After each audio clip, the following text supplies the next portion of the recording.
так сразу позвоню.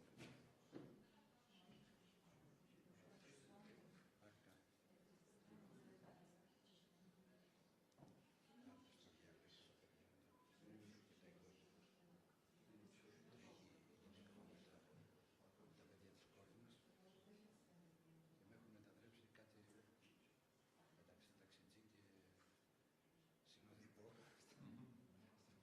Στα μικρό το Δημητράκη και στην Αθηνούλα. Μία μουσική,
I'm sure that everyone who takes an interest in foreign politics has already seen that it's all propaganda, fake news, and fiction. But the authors of these fake news seem to believe their own concoction. And why not do that if you like this sort of thing? But for a grown-up person, it's only something that elicits a smile. Publications in the Politico magazine have changed the date of the alleged invasion several times. Now they're talking about the 20th of February, and Truss, head of Foreign Office, is already saying that the invasion may follow over a time frame of months. They're preparing grounds to keep saying this over a long term. And State Secretary Blinken said that it would happen in several weeks or maybe days. We know that the State Department informed its NATO allies that the invasion would take place until the end of February. And Jens Stoltenberg, Secretary General of NATO, said they don't have full confidence that the invasion will take place. At the same time, the Foreign Office is saying that we need to be alert whatever happens. Even if Russia draws back its troops, the threat will remain. They're making preparations for the future. So even if there are no troops, Russia will always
Добрый день. Мы провели, я думал, мышь побежала. Мы провели очень хорошие переговоры. Отрадно, что несмотря на пандемийные ограничения, на прочие развития в нашем общем регионе, мы поддерживаем регулярный доверительный диалог. Как мы вот выяснили, это уже наша 5-я встреча за пару лет. Мы рассматриваем Афины как нашего важного партнера в Европе, и сегодня мы подробно обсудили актуальные вопросы двустороннего взаимодействия, прежде всего в контексте тех договоренностей, которые были достигнуты в ходе встречи президента Путина и премьер-министра Мицотакиса в декабре прошлого года, и предметно обсудили практические шаги, которые направлены на выполнение решений саммита, в том числе по выполнению принятого по итогам встречи в Верхах совместного плана действий на 2022-2024 год. Мы констатировали, что двусторонний товарооборот, несмотря на все пандемийные проблемы, по итогам 2021 года вырос более чем на 67% и достиг 4,5 миллиардов долларов. Это рекордный показатель с 2013 года. И эта тенденция, мы надеемся, будет продолжена, прежде всего в контексте дальнейших планов, которые есть у инвесторов Российской Федерации со своими греческими партнерами, ну и в контексте работы Российско-греческой комиссии по научно-техническому и экономическому сотрудничеству, которая в ноябре собиралась в Москве, и в этом году должна состояться ее очередная, уже 14-я сессия в Греции. Мы особо подчеркнули положительную динамику в снабжении Греции российским природным газом. Россия обеспечивает более 40% потребностей греческих партнеров в голубом топливе, и мы исходим из того, что укреплению энергобезопасности Греции призвано способствовать недавно подписанное дополнительное соглашение к рассчитанному до 2026 года соответствующему контракту. И мы констатировали надежность поставок этого вида топлива из России в Грецию. Russian gas supplies to Greece are stable. We outlined our plans to develop our treaty framework. We also discussed various areas for cooperation, including in developing civil society and professional ties. We have good relations in emergency response. Our aviation has proved effective in putting out large-scale fires last year, and we have reiterated our commitment to help our partners to combat natural disasters and to help them build capacity in this field. Our cultural and humanitarian exchanges are very popular among our populations, and we also have the culture years under the patronage of the President, and we're also preparing a ceremony to conclude the latest cultural year that will be held in the Russian Federation. It is in our interests that such events continue, and we agreed to hold a selection process to pick a theme for the next year. We're also working to combat the coronavirus infection and mitigate its consequences jointly with other countries. This would be helpful to promote tourism and restore air traffic. Last year, despite the pandemic, over 170,000 Russian citizens visited Greece.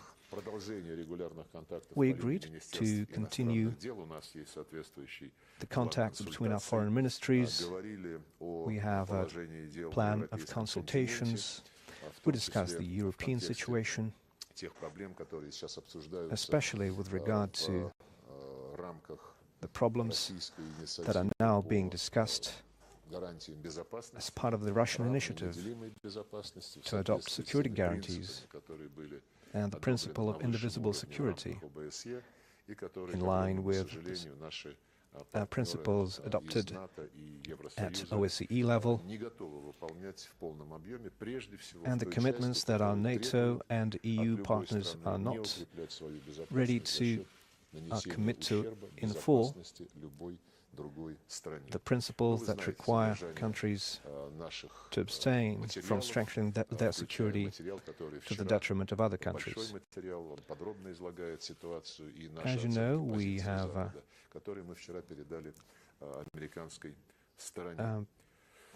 submitted a detailed material to the United States outlining our views on the subject. We also discussed a number of regional situations, such as the situation in southeastern Ukraine.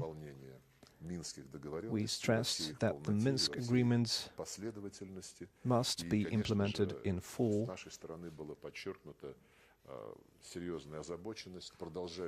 and we stressed that we are concerned with the lack of willingness on the part of the Ukrainian authorities to engage in dialogue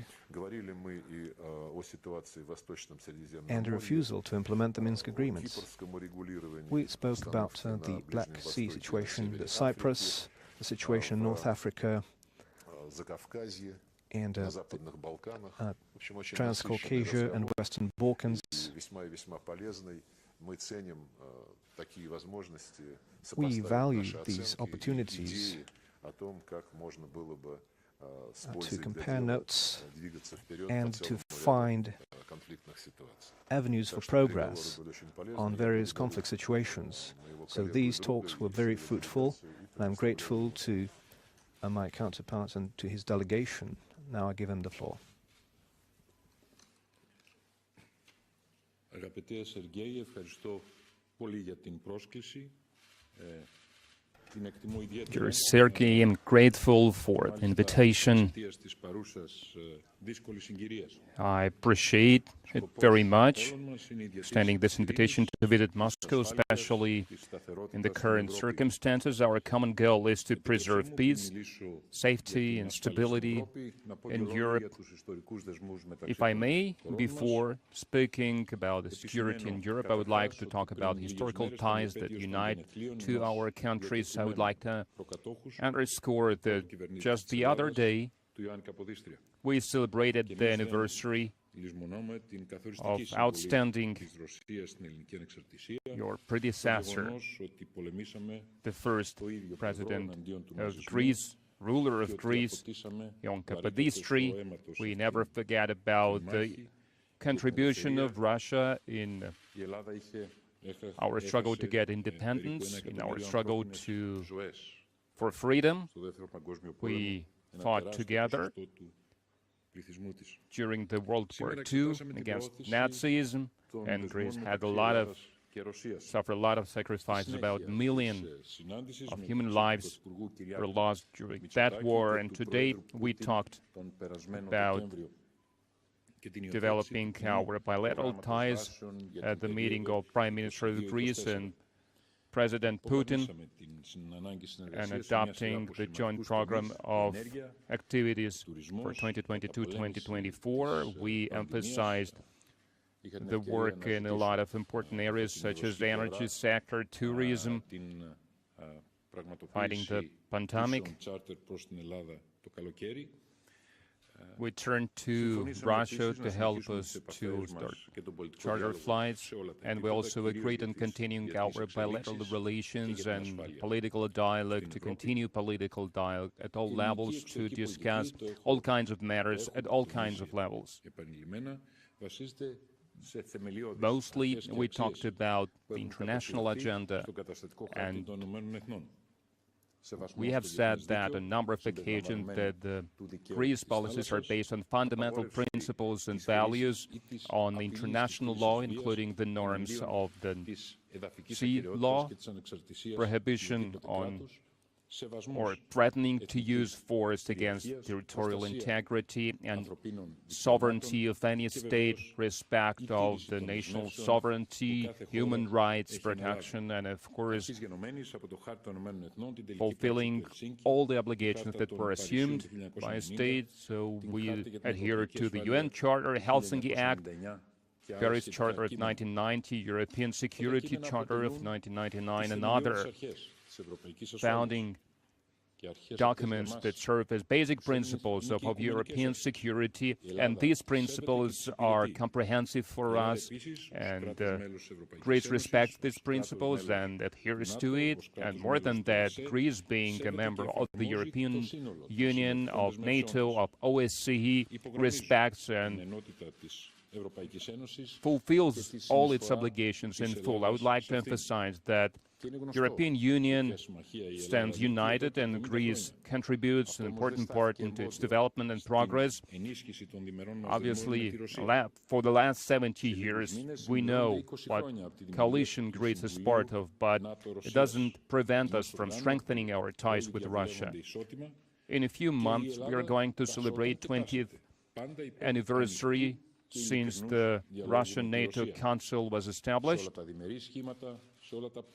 a body where consultations are always held unequal. Greece stands for open and direct dialogue with the Russian Federation during all the bilateral and multilateral platforms to consider all positions and to give guarantees of peace and security. Of course, we pay a lot of attention to the concerns of Russia in regard of its security, but at the same time, we take into consideration concerns of other European nations, because we think that the matters of European architecture of security have to be discussed in a dialogue, via a dialogue within the international law. And in this context, we talked about the situation in Ukraine, and I talked about three important aspects. First of all, we think the situation should be de-escalated immediately. Secondly, we fully support the implementation of the Minsk agreements, both Minsk I and Minsk II, and the implementation of these agreements by all parties. And thirdly, which is especially important to the Republic of Greece currently, is the matter about the Greek diaspora. A lot of Greeks live in Ukraine, in particular in Mariupol, that is close to the contact line. And the Greeks from this diaspora I met weeks ago during my visit to Mariupol. The government of Mitsotakis assumes responsibility to do everything it can to protect the diaspora living there, that has been living there for centuries.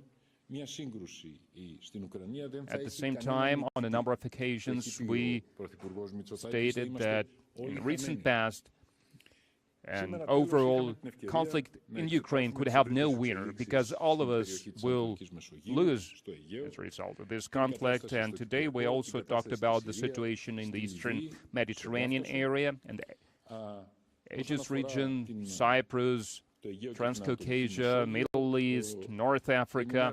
As for the Aegean Sea, the Eastern Mediterranean region, I have informed my counterpart, Mr. Lavrov, about continuing aggression, about continuing destabilizing behavior of Turkey. I said that Turkey possibly uses this opportunity when everyone's attention is drawn to the other side. At the same time, they make unlawful and unreal demands regarding the sovereignty of the Republic of Greece. But at the same time, Greece is going to adhere to its policy, will stand for constructive dialogue based on the international law, based on adhering to the rules and norms of the sea law. And of course, we are going to defend, protect our national sovereignty, our national interests, our dignity, whatever challenges, whatever threats we face. Dear Minister, dear Sergei, thank you for this opportunity to be in Moscow today once again.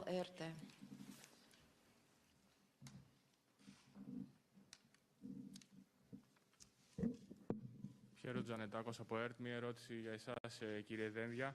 Βλέπουμε την τελευταία περίοδο τη νέα αυτή τουρκική αιμονή, θα μπορούσαμε να τη χαρακτηρίσουμε, να αμφισβητεί η Άγκυρα την ελληνική κυριαρχία ακόμα και μεγάλων νησιών του Ανατολικού Αιγαίου, συνδυάζοντας τη, επικαλούμενη αν θέλετε, το γεγονός ότι είναι στρατιωτικοποιημένα. The sovereignty of the Greek islands and creates high tension. So what are the arguments from the Greek side? How do we react to this issue? Thank you for this question and for the opportunity to answer it. I think that I can state clearly that I have said before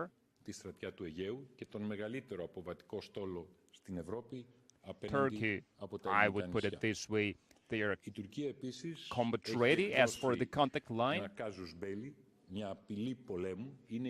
it's good sure about the casus belli, so it is a threat of war. That's the only country in the world that makes statements about declaring war against the other country in case the Republic of Greece is going to fulfill its obligations that are based on the sea law. What I mean is international sea law. Documents signed by the 68 countries. We have discussed it today. Russia is one of the signatories of this agreement of the maritime law. I think this pretension of Turkey, they are just caused to do whatever they want. I would like to make say a number of things about this matter. About the militarization of Dodecanets, it concerns not only Turkey, but also then Soviet Union also. And that's why this agreement was made to demilitarize. And the Republic of Turkey, they didn't even sign that agreement back then. That's why they have no right to demand to fulfill this agreement now. Урегулирование любых споров, в том числе споров, подобных между Грецией и Турцией, на прочной основе международного права, прежде всего Конвенции по международному праву, на основе тех принципов, которые в ней заложены, включая, конечно же, принцип достижения обоюдного согласия между сторонами, которые являются сторонами спора. И мы будем готовы. The parties to a dispute need to agree on a common approach. And it is up to us to create the conditions for such a process. Nikos said that someone may try to use the situation that everyone is looking the other way. And that is obviously Ukraine they're looking at. And the thing is that they're now hyping up this subject in trying to promote their geopolitical interests. So we are indeed allies in this regard. Sputnik Agency. Good afternoon. I've got a question for the Minister of Foreign Affairs of Greece. Do you, Mr. Dendias, do you think it's possible to resume the talks about the Cypriot matter with the participation of guarantor countries, and what could be the obstacles in the way of this, as you see it? Thank you.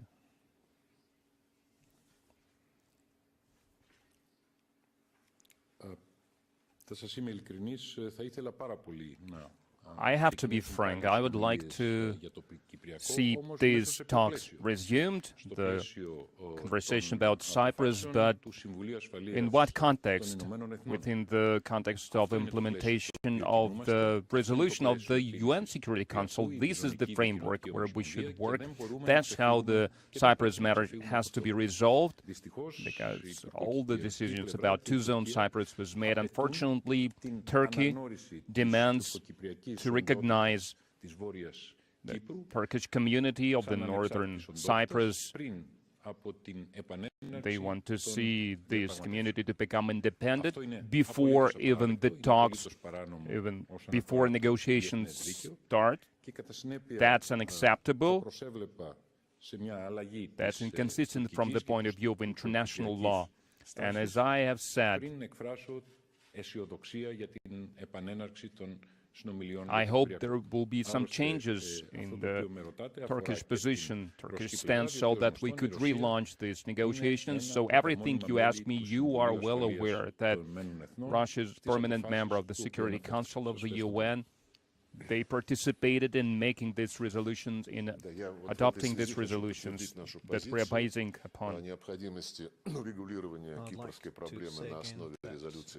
Cyprus problem needs to be solved based on the United Nations Security Council resolution, and we have proposed for several years that permanent members of the Security Council, who are the sponsors of the relevant resolutions, become the guarantors of these resolutions' implementation. Katimirini, newspaper from Greece. The floor is yours. Μια ερώτηση προς τον Υπουργό Εξωτερικών της Ρωσικής Ομοσπονδίας, κύριο Λαυρόφ. Got a question for Mr. Lavrov, the Foreign Minister of the Russian Federation. You know, we all know that the situation in the Donbass has escalated due to the violations of the ceasefire. Could it serve as a casus belli the threat of Ukrainian armed forces invading the territory of the Donbass? And as for the Greek diaspora, I've got a question for Mr. Dendias. The Greeks from the diaspora who live in Ukraine next to the contact line, you met them, you talked to them. During the talks with Mr. Lavrov, did you find a common ground regarding this matter about the fate of the Greek diaspora? As to the situation along the contact line in Donbass,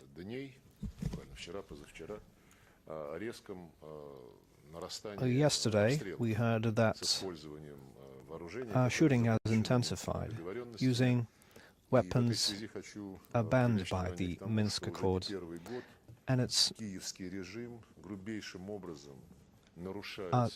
been several years since the Kiev regime started to disregard its obligations, and it's sabotaging its commitments with regard to the ceasefire every time. The most prominent case, which is now being discussed in the normative format, others, that's when additional measures to ensure a ceasefire were adopted, according to which Kiev, Donetsk and Luhansk are obligated to refrain from returning fire, but to report to their command instead, to escalate the issue. And Donetsk and Luhansk have issued orders to this effect, but Kiev has not, and is not adhering to this procedure in practice. And Germany and France forced them to issue such an order, but after it was issued, the head of the Special Operation Forces in the Donbass said that commanders in the field still have the right to return fire at their discretion. And we point this out as an egregious example of Kiev's approach to our European partners. And a special role is to be played by the OSCE Special Monitoring Mission. When it started its work, it tried to be objective, but then, as it presented its reports, it tried to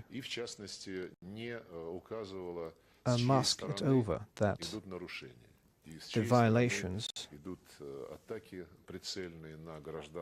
are coming from a certain side, and that civilian districts are being targeted, which leads to a destruction of homes and the deaths of civilians. And so, despite Ukraine trying to prevent it, the Special Monitoring Mission issued a report detailing the suffering of the local population as a result of ceasefire breaches. And it turned out that the territory controlled by the Republic's militia sustains much greater casualties than the territory controlled by Ukrainian forces. And now the mission is only specifying the extent of destruction and casualties without specifying who is responsible, whose fire is the reason for that. So we will be pushing for a more detailed reporting with the responsibility of specific forces being stated to the OSCE on a regular basis. We will be pushing this issue forward because so far the Special Monitoring Mission has tried to gloss over the guilt of the Ukrainian armed forces.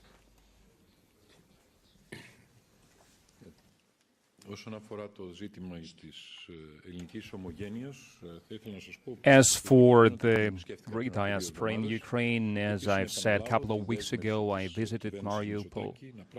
And once again, I would like to say that the government of Kyriakos Mitsotakis will do everything it can to protect the Greek diaspora there. And we are interested to make it as official as possible, to make an official statement about protecting the interests and about our interests, to hear about the interests from the Russian side. So we have found a common ground in this regard, and you could have heard that in the statement made by my counterpart. We also discussed the fact that Greeks are also living in other regions aside from Mariupol and in the Russian Crimea as well, and we're also willing to organize trips to Greek people to talk to their compatriots. Final question. Россия сегодня. I've got a question from Mr. Lavrov. President of Ukraine, Vladimir Zelensky, said that there should be a global document with the security guarantees for Ukraine that would be signed by the US and Russia, among other parties. What does Moscow think about this initiative by the Ukrainian president? If we're talking about the security of Ukraine and ways to ensure this security, I'd like to refer you to the press conference given by President Putin together with President Macron after their talks in the Kremlin. President Putin gave a detailed and convincing explanation of why ensuring Ukrainian security through its accession to NATO is unacceptable to the Russian Federation and would be a direct attack on the security of the Russian Federation. And that we're confident that other ways to ensure the security of Ukraine and other countries of the region, including the Russian Federation, can be sought. And the search for such ways is part of our initiative, which we already spoke about. And this would not be just one-sided concessions by the Russian Federation, but steps by all sides involved, including in the Mediterranean region. it is such options that we're willing to discuss as a priority, and not just for the security of Ukraine, which is something Mr. Zelensky is proposing because he feels like it. But we need to base our work on international documents agreed on the top level that would reflect the principle of indivisible security. And we are prepared to conduct such work. This is what our initiative is about. But it does not mean that the Minsk agreements would not be implemented. On the contrary, it's based on an assumption that Kiev will implement the agreements in full. And so statements by President Zelensky that the Minsk Accords are dead and that they were signed without taking Ukrainian interests into account, and that no direct dialogue is possible with Donetsk and Luhansk, and that they're not the real players in situation. Well, maybe it's the approach taken by Mr. Zelensky, that parties to negotiations are not real players and that somebody is playing for them. So I repeat, we insist that our Western colleagues who have influence over the Kiev regime and need to make sure that Kiev makes steps to implement the Minsk Accords. If there are no more questions, allow me to conclude this press conference. Thank you so much for your participation.